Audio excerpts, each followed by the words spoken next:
নমস্কার। গরিব ঘরের অনেক প্রতিভাবান আর্থিক অনটনের জন্য তাদের প্রতিভা হারিয়ে যায়, সেই বিষয় নিয়েই কবি সোমনাথ দে রচিত কবিতা অনটন আমি পাঠ করছি। শোন না মেয়ে, নাম কি তোর? ফুলমণি?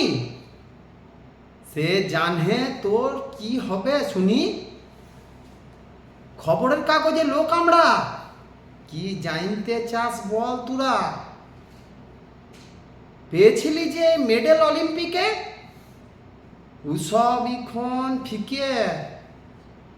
প্র্যাকটিস করিস রোজ, কেউ রাখে না খোঁজ। মা করে কি? ও বাবুর ঘরে ঝি। বাবা কি করে?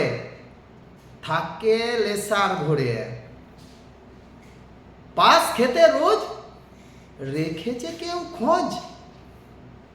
কেন এত উন্নয়ন প্রকল্প, সব মন গড়া সংকল্প।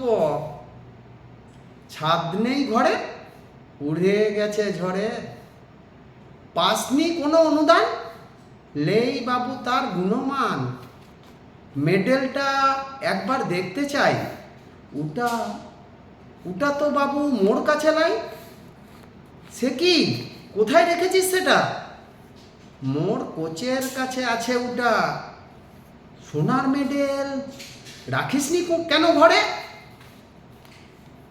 ভাঙা ঘরে যদি নিয়ে যায় চোরে, তবে কি এমনটাই ঘটবে নিত্য?